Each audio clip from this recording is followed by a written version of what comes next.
Pessoal, então continuando aqui, quero começar a conversar com vocês a respeito de radiobiologia, tá? Bom, primeira coisa, para a gente começar a pensar em estudar radiobiologia, a gente precisa falar um pouquinho da questão da sensibilidade celular, tá? Tem uma lei, né, que tem a lei de Bergonier e Bondeu, que desenvolveram essa lei. Ela rege os princípios aí de radiosensibilidade tecidual, tá?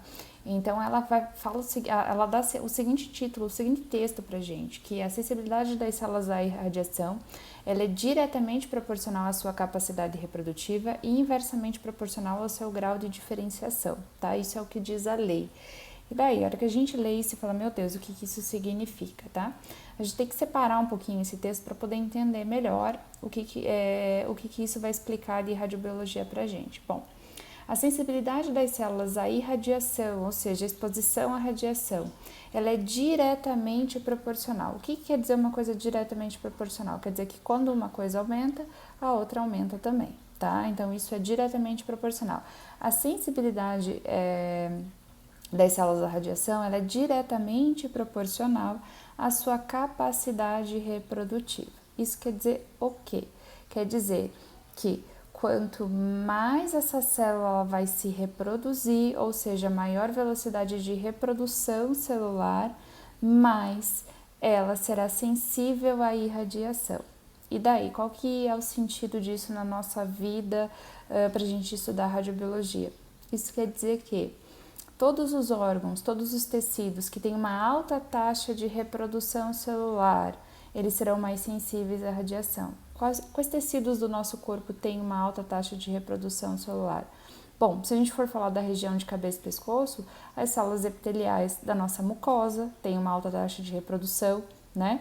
As células epiteliais, as células glandulares, né? As nossas glândulas, elas têm células de alta taxa de reprodução celular, então elas são extremamente sensíveis à radiação. É por isso que o paciente, quando ele faz radioterapia de cabeça e pescoço, ou seja, ele sofre uma alta dose de radiação nessa região de cabeça, ele tem esses tecidos, eles são muito afetados pela radiação, porque essas células têm uma alta taxa de reprodução e, consequentemente, elas serão muito mais sensíveis à radiação, tá? E a continuidade do texto da lei diz assim pra gente: e inversamente proporcional ao seu grau de diferenciação, ou seja, quanto mais diferenciada for a célula, menos ela é afetada pela radiação. Ou seja, quais são as células mais diferenciadas do nosso corpo? As células neuronais, certo? Nossos neurônios são células extremamente diferenciadas. Isso quer dizer o quê? Que elas são menos afetadas pela radiação, tá? Então, o texto que a sensibilidade das células à irradiação, ou seja, a radiação, é diretamente proporcional à sua capacidade reprodutiva, ou seja, quanto mais ela se reproduz essa célula, mais sensível ela será à radiação, e inversamente proporcional ao seu grau de diferenciação, ou seja, quanto mais diferenciada essa célula for, menos sensível à irradiação ela será. Tá? Então, como esse assunto de radiobiologia ele é um assunto bem denso para ser trabalhado, eu vou esmiuçando em pequenos vídeos curtos para a gente poder explicar e poder trabalhar isso um pouquinho melhor. Falou?